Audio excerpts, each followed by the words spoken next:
Welcome to Lynn Cullen Live, talk radio without the static. Email your questions and comments to lynn at pghcitypaper.com. And now your host, Lynn Cullen. And good morning to you on September 9, 2019. It's a Monday.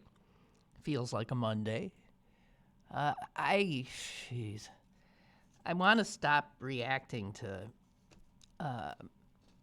in a knee-jerk fashion, to the latest outrage and that one sees cross your whatever, Twitter feed, email, Facebook, blah, blah, blah, blah, blah.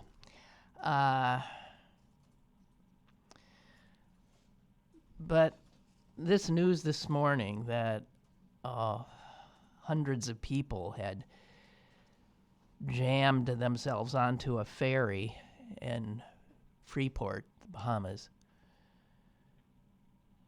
Women, children, to be brought to Florida, escaping the horror that is now the Bahamas, the destruction there. They've lost their homes. God knows how many have lost their lives. And we loaded, apparently all these people got loaded onto a ferry, and once they're loaded, an announcement comes over the public address system saying that if you don't have a visa, get off. Well, Bahamians have never needed a visa to come to the United States. Over 100 of them had to get off the ferry and ended up back where they started for want of a visa, which they never thought that they needed. This is not normal. Normally, Bahamians can travel here to the United States with simply a passport. And in addition to a passport, a printout, I guess they need, of any police record they may have. They haven't needed a visa.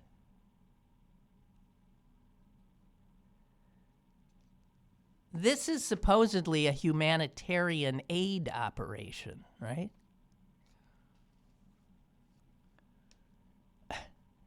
I guess the Trump administration, that is anything but humane in its policies, can't be expected to know how to do humanitarian aid. In fact, they're doubling down. They're making it harder for these refugees to get in than they would have before the storm. What? And then how do you mess around with people in this at this level of desperation with what they have gone through in the last week?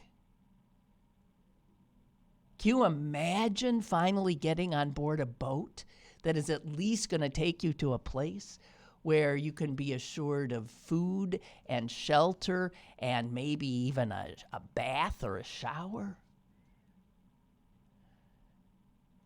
And then being told, get off? You need a visa?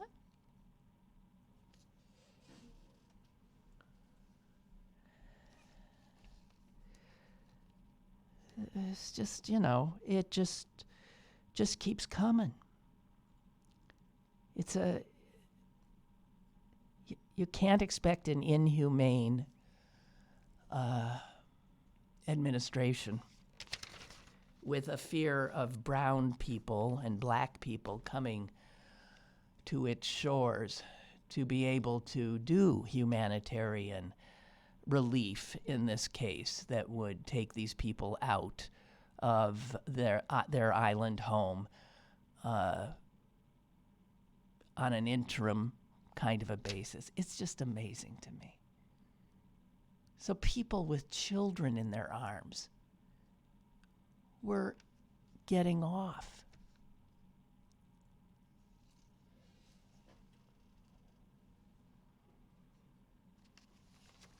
Incredible.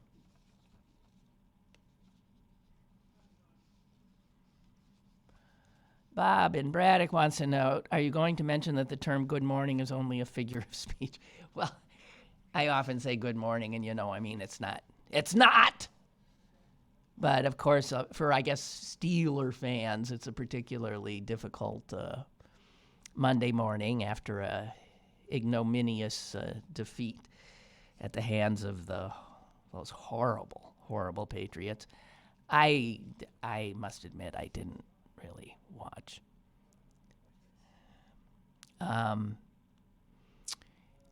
And Bob also wants to know, he thinks I'm going to talk about Antonio Brown.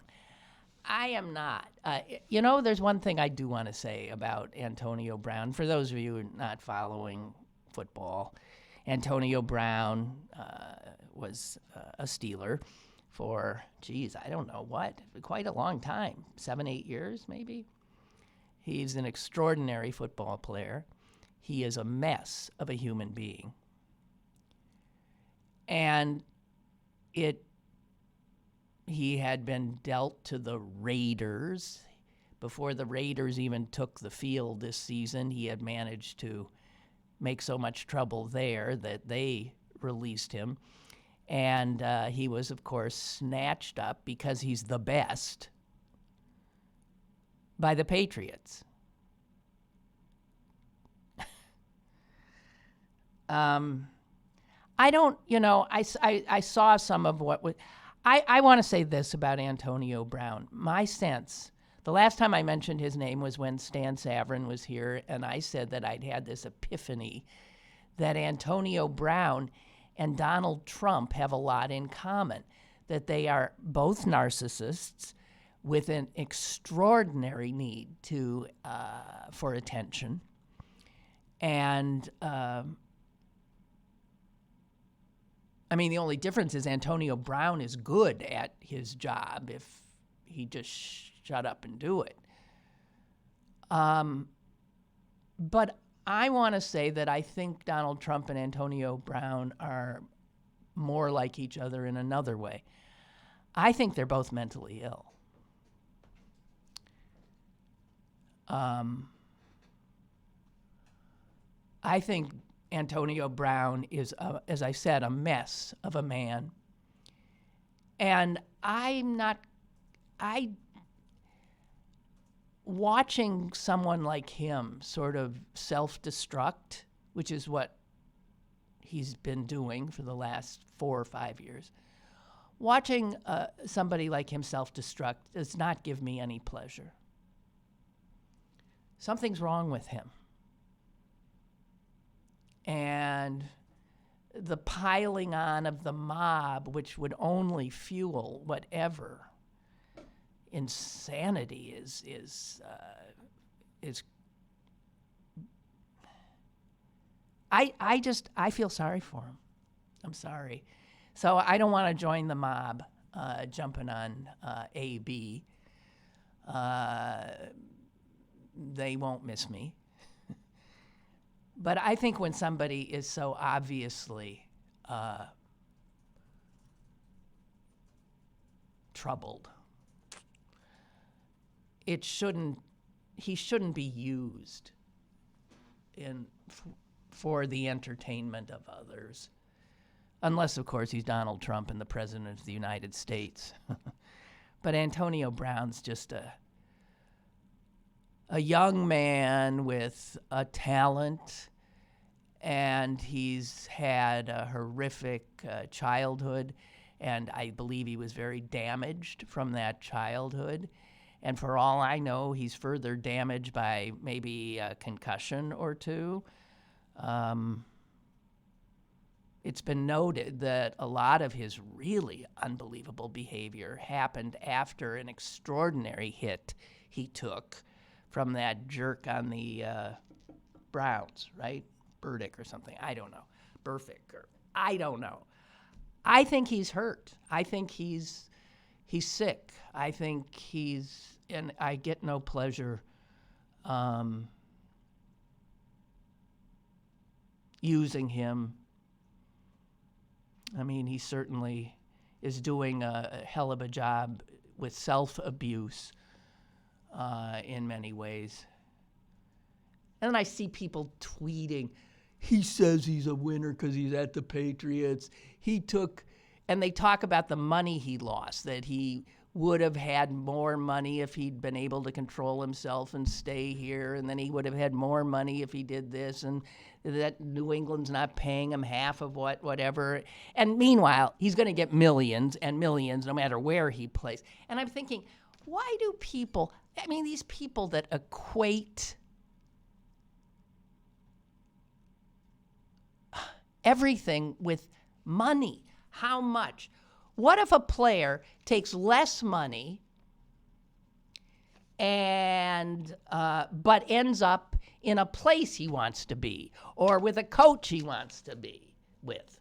Or why is money, when you're talking about, what's the difference between 15 million and 8 million? I know, I can do math, but they're both a ton of money. And this idea that, he's a loser because he lost this money. Come on, just shut up. People are so stupid, and their value system is so warped. He's a mess. I get no pleasure in it.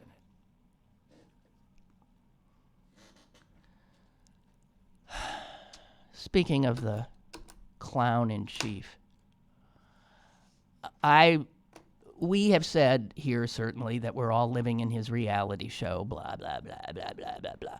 But I have never seen anybody put it more clearly than a guy whose name I can't pronounce, so I can't tell you who said it. I'll spell it for you. He's the chief television critic for the New York Times, and his name is James Poniewozik. It's one of them Polish names. God, could Poles have come up with a more impossible kind of an alphabet? Poniewozik. Anyway, he has written a book called Audience of One, and it is about Donald Trump and trying to understand this fool that became our president. And this guy points out that the key is always to remember that Donald Trump is not a person. He's a television character.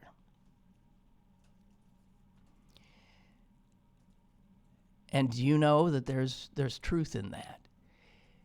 Donald Trump is a hollow man. There is nothing there. We know that. There is no capacity. All the things that we as humans identify as human qualities, he clearly doesn't possess. So he is a hollow man. And long ago, he invented himself, Donald Trump, as this character.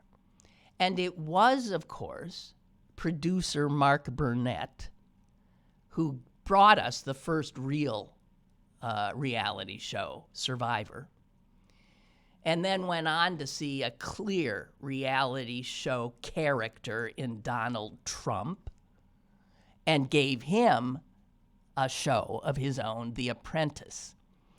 And that is what brought Donald Trump, the character, into the American consciousness big time.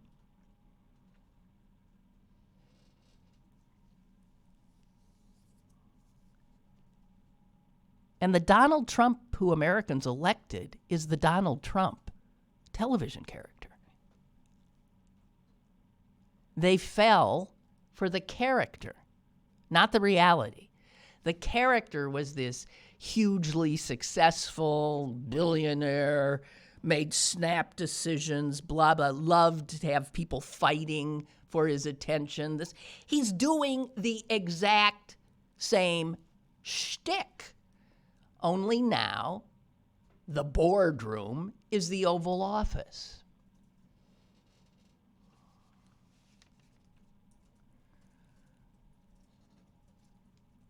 He has been working on this character for a long, long time. In an interview with Playboy in 1990, they were talking about his yacht. And Trump said, look, the yacht, and all my glorious gilded buildings, they're all, here's Trump, quote, they're all props for the show. The show is Trump. And it is sold out performances everywhere. That's 1990.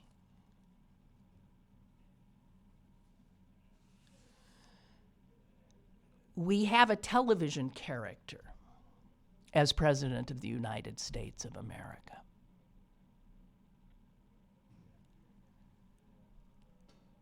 So this New York Times TV critic says, so if you want to understand what this president will do in any situation, then the most helpful question you can ask yourself is, what would television do? What would TV want? Listen to the television critic. It wants conflict. It wants excitement. If there is something that can blow up, it wants it to blow up. It wants a fight.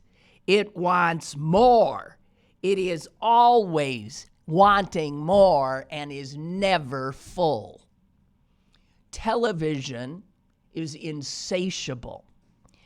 And if you think about how the cable television stations were used by Trump and used him, it's because they're both in the same game.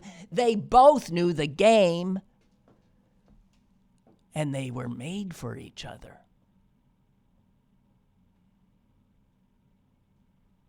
That's why CNN covered absolutely every move candidate Trump made, every speech he gave. Didn't do the same for the Democratic candidate, because she wasn't a television character.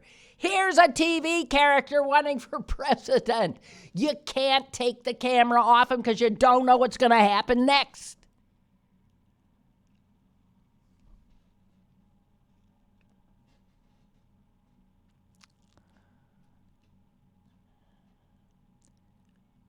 Reality TV has a certain, for those of you who watch these kinds of shows, you know that there is a different kind of order to it than the real world. The funny thing about reality TV is, of course, it's unreal.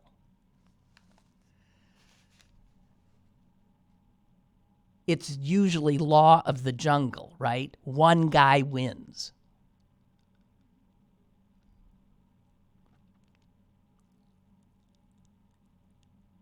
So if you're in a reality TV show, human qualities like empathy will get you killed or kicked off. You can't operate that way. Trump is the perfect reality TV character.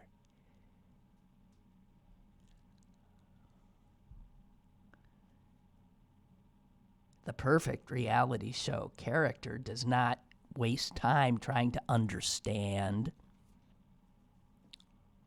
anything. If you bother trying to understand anything, you just look at people and events as obstacles that you have to get around in some way. To try to imagine, he says, what it is like to be a person other than yourself is something that we call empathy. That, in reality TV, is a serious liability. It is a distraction. It is weakness.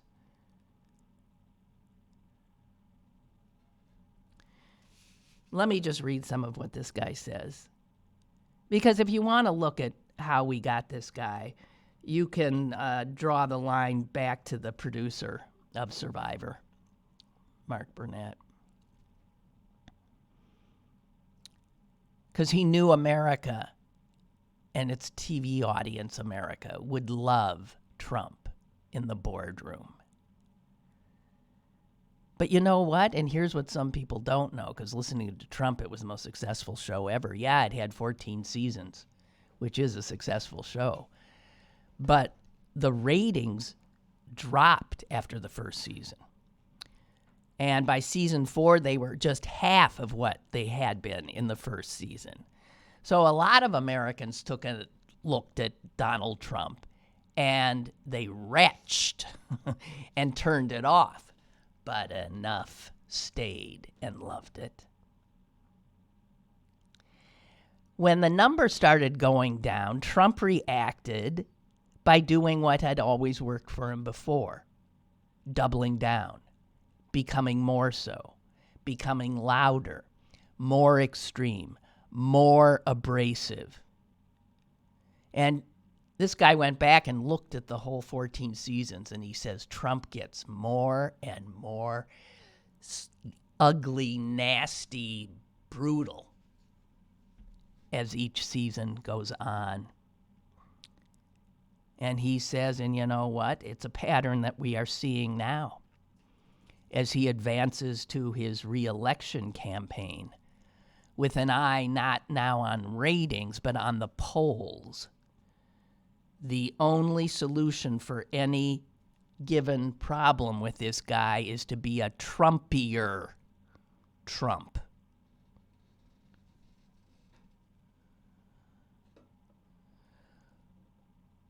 When his final season ended, it took only 4 months until he announced he'd run for president. For 4 months, he didn't have a show. Couldn't bear it. So he came down that escalator and started it up.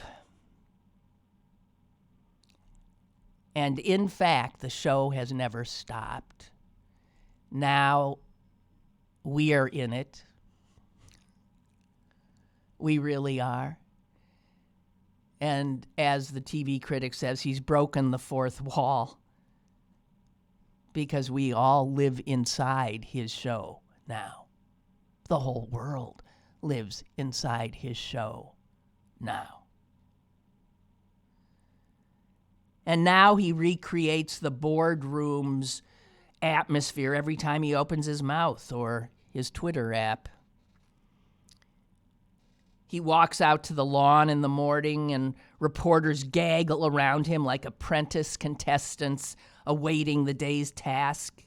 He rails and complains and establishes the plot points for that day's episode. Greenland, Jews, I am the chosen one. And then cable news, morning and to midnight, happily chew on the fresh batch of outrages before memory wiping itself to prepare for tomorrow's episode.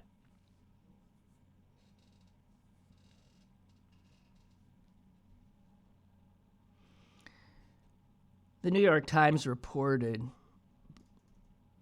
that before Trump took office, he told his aides, to think of every day, here are Trump's words, as an episode in a television show in which I vanquish my rivals. So, when he's taking on Deborah Messing, when he's taking on The Squad, when he's taking on John Legend and his wife, when he's doing that, he's just doing what the character has to keep doing, which is picking fights and vanquishing these people. It's the show, and the show must go on.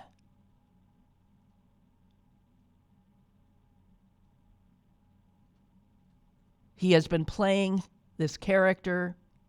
He has been playing himself instinctually as a character since the 1980s. And by doing that, it has allowed him to maintain a really high profile, even though he's been a washout as a businessman. Bankruptcy after bankruptcy after bankruptcy.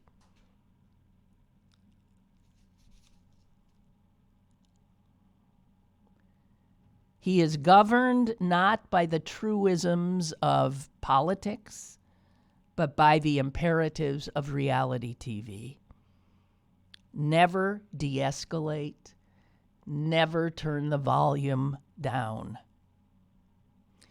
And this dovetails with his mentor's advice to him, the execrable, is that the word?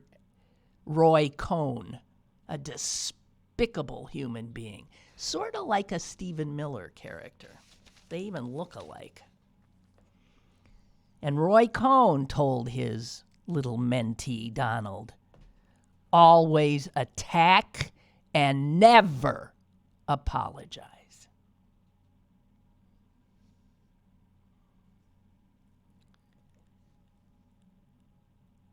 Never apologize. And that's how we get the weather map. You can't make it up, no, because it's a TV show. It's reality TV. It's hard to acknowledge and admit that that's what we've come to. We're now extras in his fucking horrible show, his nightmare of a show.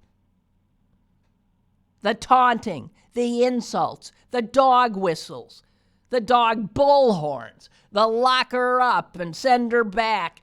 All of this follows reality television rules. Every season has to top the last, and for that, we better be rightfully concerned. Every fight is necessary. Every twist must be more shocking. Every conflict more vicious. The only difference now is that Mark Burnett, the producer, is no longer around to try to edit things. Can't. It's happening in real time now. You don't have a producer to edit things and try to make some logical sense of it all.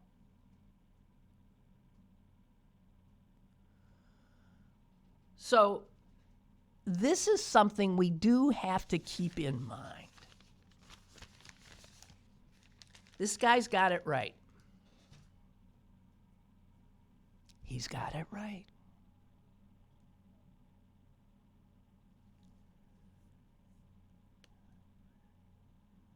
This is what we've come to. And that is why I have said that he is the perfect president for this country at this time.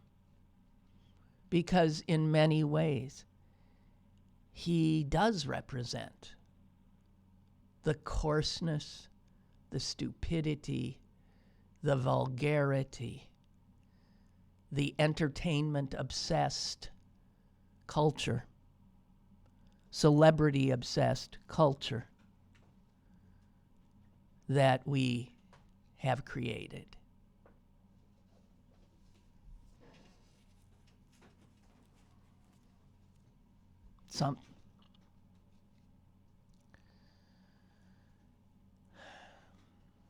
We have a caller. Caller, go ahead, please. Hello. Hello. Hello. Hello. I was thinking one way to kill the show with Mr. Trump might be to just the thing that he hates most is to stop paying attention. So the less ratings he has, he'll still keep his good ratings on the right end of the spectrum, but I think the watching of the NBC and the obsessive MSNBC and all that, I don't think that's particularly helpful either. I don't know who the hell cares what he's doing at this point. Well, it's like, he's so powerful. He's the president. So, it does behoove us to care and pay attention, and especially be aware, though, of how he is in no way a normal president. Huh? It's no way a normal president. The only thing he has accomplished is, in my opinion, it's more of a Mitch McConnell accomplishment, these court appointments. Mm-hmm. But beyond that, he's changing some rules that the next president can change back. And he can't, none of these other things, he can't end the war in Afghanistan. He didn't do anything in North Korea. He's done nothing in Iran except for make it worse. The guy isn't really doing anything that's there's nothing to pay attention to because he's not, it's okay, look at the headline. There's no substance behind anything that he's doing. But he's destroying things. Because if there's one thing he's always been able to do, it's destruction. And right, but the thing that he despises, if you want to piss him off. Well, that's right, is pay no attention. But yeah, that's all I'm saying. Okay, well, I have no problem with that. And I also agree. We need to, I do not think we should be watching CNN or MSNBC any more than a half hour to 1 hour a day. If you have to, pick an hour. That's it. Because people who keep those things on all the time are, first of all, just hearing the same thing over and over and over and over and over again, but they're making themselves crazy in the process. And you're also, right, paying attention to the show. I get most of my update from listening to you, but to be honest, if you tomorrow said you weren't going to talk about him ever again, usually I have to, and I don't mean this to sound like criticism, your show is usually a little bit more interesting when you're not talking about him, but I still am a daily listener, so I just, it's the same thing. So the update is, and this should suffice for any day, it's still a shit show, okay? Yeah, and it's worse than it was the day before, but that is correct. It's just, I don't know. Okay. And now we've got what's his face in England to be pretty much doing the same kind of stuff. Yeah. So maybe we can just watch BBC instead. All righty. Hey, thank you. Thank you. Have a good day. Bye. Bye.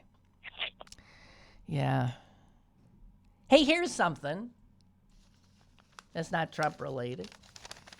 Do you remember, it has to be a few months ago, I told you the story of the Rooster in France? You remember the story of the Rooster in France?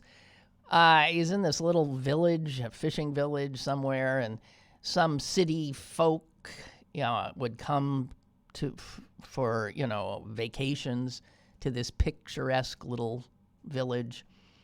And one couple who came, bought a little cabin there, summer home, brought a suit against this rooster, or probably the owner of the rooster, because they said they were unable to enjoy their summer home because the rooster would make noise. His name was Maurice. Maurice the rooster would do what roosters do, would greet the sunrise. with his song. And this case created a real hullabaloo. I can't believe it took this long, but I have an update. And I don't think it's surprising. Maurice has prevailed. Maurice is allowed to be a rooster. No penalty. A French judge so ruled Thursday. Maurice, the judge said, is not a nuisance. He's a rooster.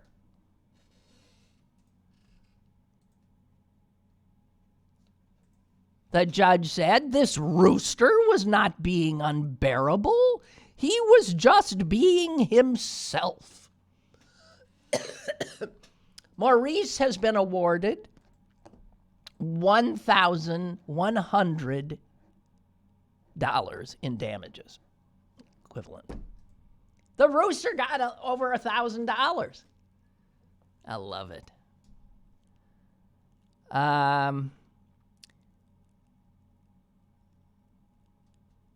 Neighbors staunchly had defended Maurice. The mayor had even passed an ordinance protecting Maurice's rights. And now the French courts have ruled, and Maurice is free to be what he is, a rooster.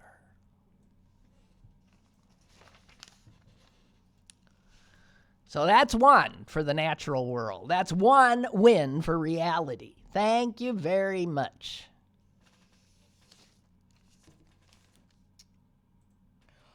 Oh, I've got something here. This is my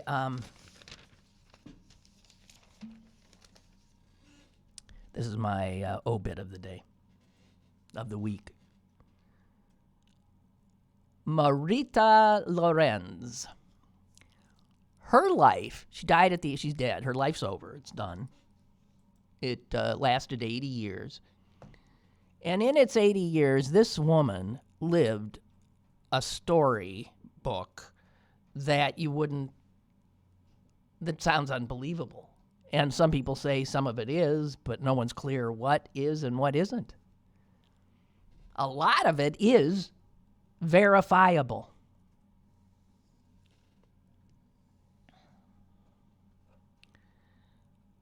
This is weird. She was the daughter of an American actress, and she and her mother ended up in a concentration camp. Right there. That's weird. Wait a minute. There was an American actress in a concentration camp? And she had a child? Yeah. She was interned as a child in a concentration camp with her actress mother. And her father was a German who was a U-boat commander. Actually, he commanded the fleet. Right there. I mean, it's like, what? What? Okay, so an American actress ends up in Germany. She marries this who turns out to be really high up in the Navy, commanding fleets of U-boats during the World War II. Somehow the actress, though, gets herself in trouble, probably because she's an American, and ends up with her young daughter in a concentration camp.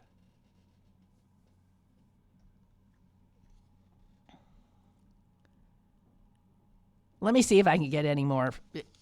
I have to tell you, this obit is so unsatisfying because almost every sentence begs 500 questions, and they don't get answered. So I'm just going to, here's what happened when she was born. So she was born in Bremen, Germany in 1939.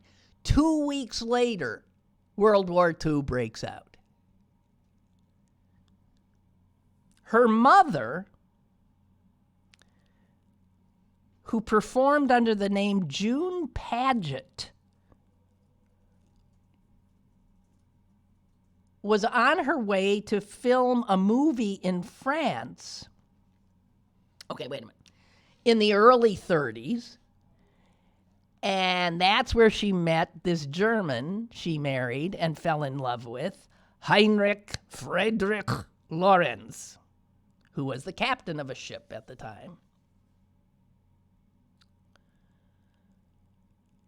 And here's where they don't, okay, so the war breaks out. She has a daughter by him.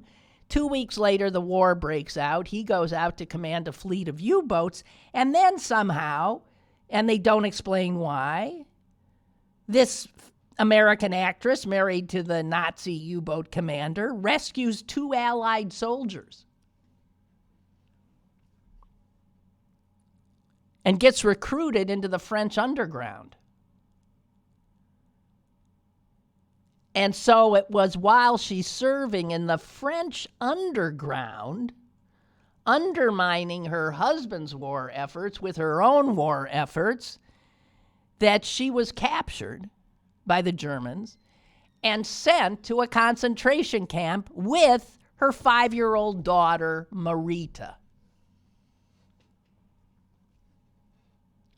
They sent her to Bergen-Belsen. That's not as concentration camps go, that is not a good one. But if you do the math, the war would have been almost getting to a close, and so somehow they survived. And explain this to me. It says here, after the war, the family moved to New York City. Now, wait a minute. The Nazi captain and his wife, who actively both fought on different sides in that war, she gets out of the concentration camp, gets back together with the U-boat friggin' captain, and they come to New York?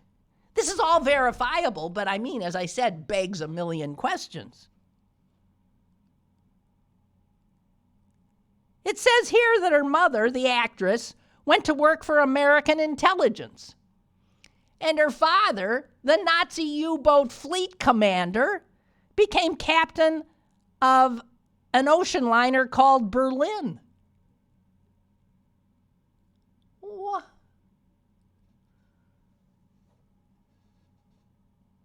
The kid, Marita, went to school, but quit after the 9th grade. Wasn't interested. She ends up on board her father's ocean liner at the age of 19, and it docks in Havana. I'm looking at a picture of her on board the ship with her Nazi father, and there she is, and she's sitting next to guess who? Chomping on a cigar in his fatigues. Fidel Castro.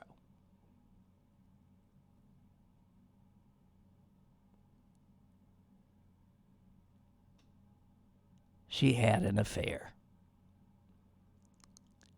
with Fidel Castro.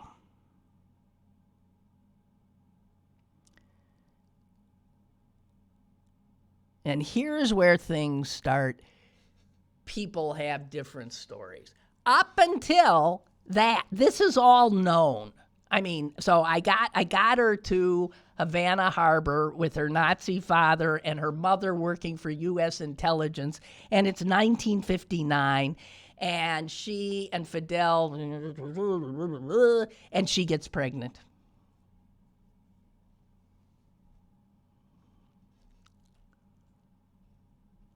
She claimed that she had become pregnant, but that the fetus at almost full term was removed from her in Cuba while she was drugged, and that the child was taken from her and raised there. It was a boy.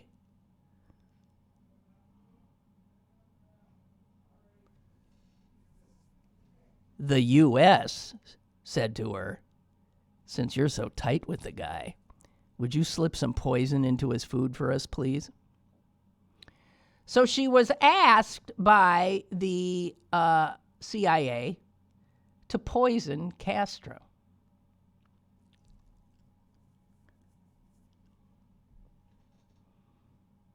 She did not. She liked him.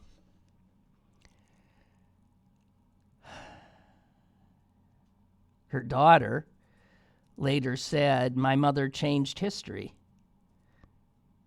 She could have killed Fidel Castro in 1959, and she chose not to."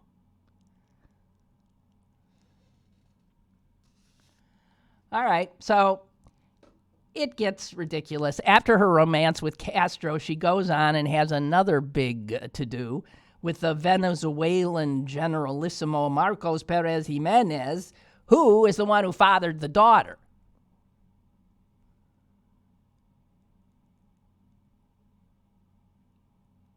I don't know. She says her son, by Castro, who was named Andre, later became a Cuban pediatrician. This is not known to be, you can't prove it one way or another, as is true of her testimony before a congressional committee after the assassination of John F. Kennedy. She maintained, Marita Lorenz, that she, Frank Sturgis, CIA guy, who was later convicted as one of the Watergate burglars, if that name rings a bell. Okay, so that's getting ahead of it, though. This is Frank Sturgis before Watergate, Marita Lorenz. It's 1963, and she met with Sturgis and Lee Harvey Oswald and Jack Ruby and E. Howard Hunt, another CIA operative who became also a Watergate burglar. She had a detailed account of meeting with these guys on the eve of the assassination. Her account was reported on in 1977 and repeated in testimony around that time before the House Select Committee on Assassinations, which also said it could not, they didn't know. So I'm just saying, this woman, are you kidding?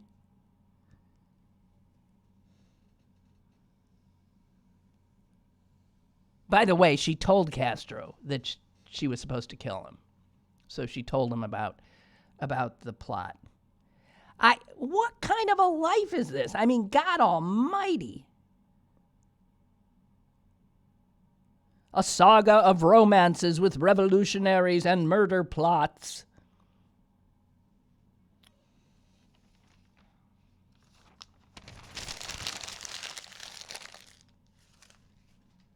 Jeez. Marita Lorenz, dead at the age of 80. Oh, God. So,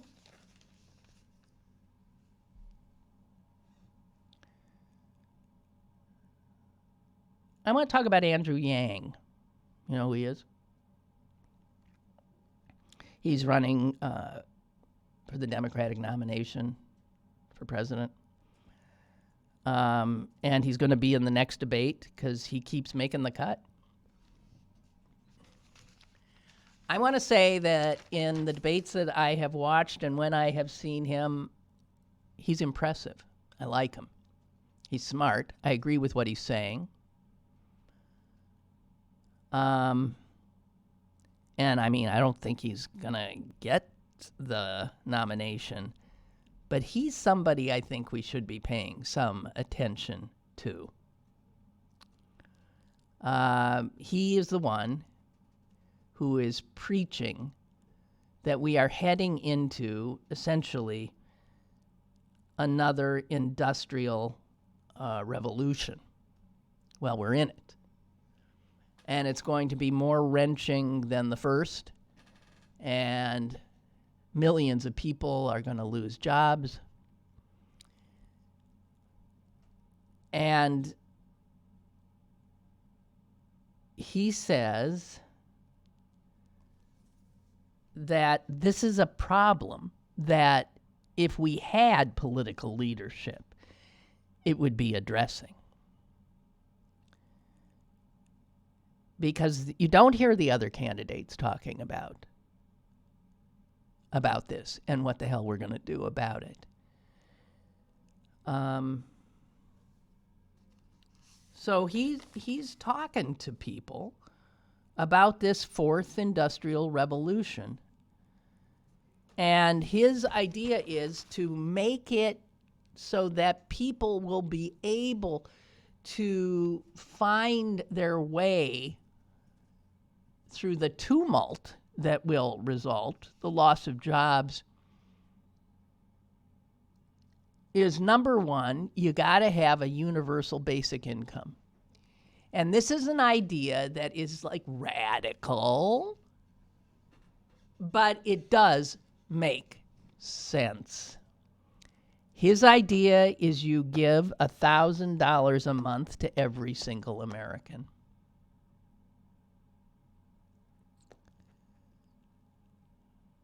Now, people go nuts about this. But that would provide enough of a cushion for people to maybe be able to weather the storm. He's actually polling right behind Buttigieg, and he's polling ahead of Cory Booker and Beto O'Rourke. Just saying.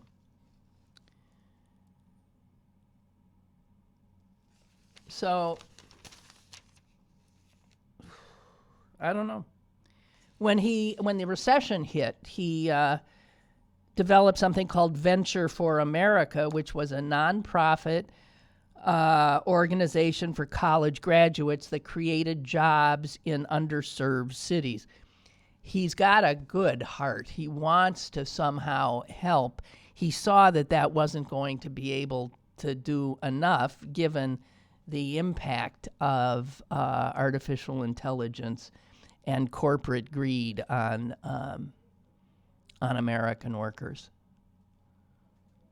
So I don't know. I think he's really worth listening to, and he clearly is bright as hell. He's very likable. Speaks incredibly well, like Buttigieg. And these young people, I mean, he's a young guy. These are people that I think we need to start listening to. The politicians have let us down over and over and over again. It says here in the New York Times, he preaches the grim gospel of how automation will lead to massive unemployment and how corporate profits are warping our economy.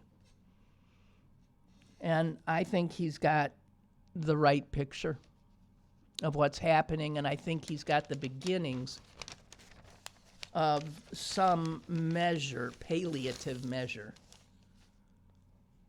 to help get people through.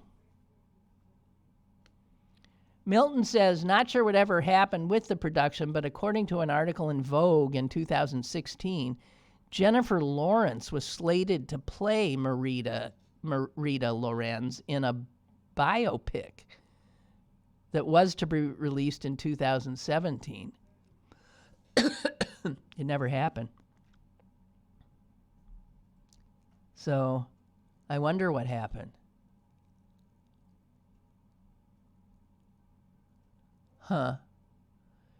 Lawrence wanted to tackle the title role. It was Sony Productions. It was just going to be called Marita, which tells the story of Fidel Castro's German-born lover who was later tapped to assassinate him. The film was written by the co-writer of American Hustle. Wow, I mean, that's got some impressive heavy hitters there, but it didn't happen. A tough business, Hollywood. I think it's an amazing story. I mean, obviously. Jeez. Oh,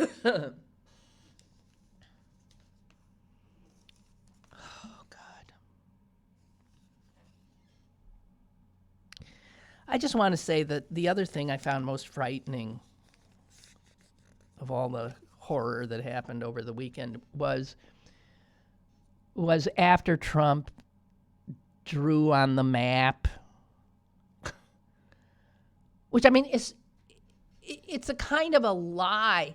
It's so badly done that, I mean, if you were going to alter a map, why would you do it like that, which is so clearly an altered map?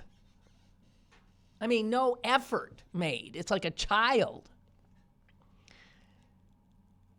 But what sent chills through me was when the head of NOAA, what does NOAA stand for? National Oceanic Atmospheric Administration? What is it? I'm looking if it's anywhere here in this article that I see. I don't know. It's something like that, right? It's the, it is. I was sort of, hey, I got it right.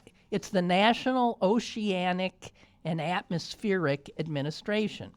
Now, NOAA, oversees the National Weather Service.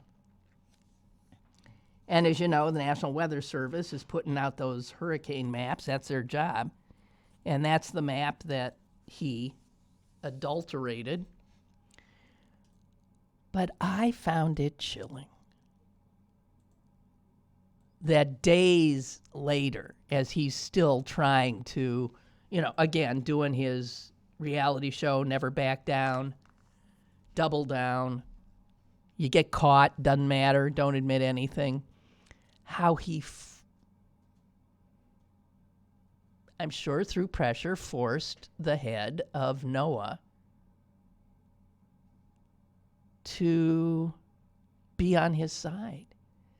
And so the head of the agency overseeing the National Weather Service actually then contradicted the National Weather Service Birmingham office that pushed back when Trump did what he did. And according to the Washington Post, a top NOAA official warned staff against contradicting the president. I find it terrifying. Because we're talking about an agency that is a scientific agency, not a political agency. They deal with facts.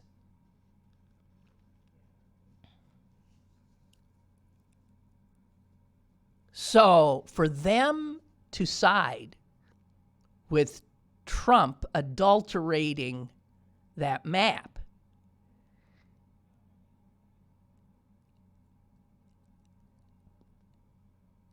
subverts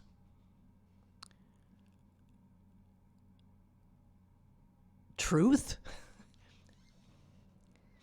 subverts the public trust, subverts reality, truth, fact.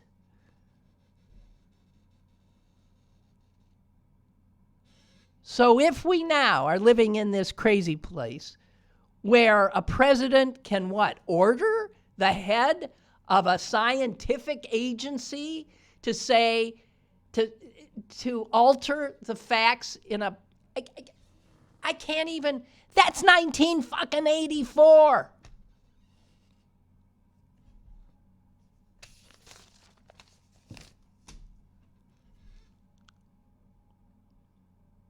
You put enough cowards in charge of our government, and this is what you get. And the undercutting of the staff, I cannot even begin to imagine what it's like to work as a scientist or a truth teller or a sober, clear-headed public servant in this administration. And to have people put over you who undermine the mission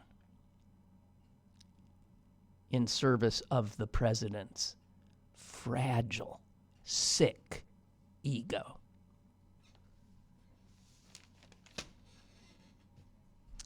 Okie doke. That'd be it. See you guys tomorrow. Susan will join me. God knows what we'll be talking about. Have a good one.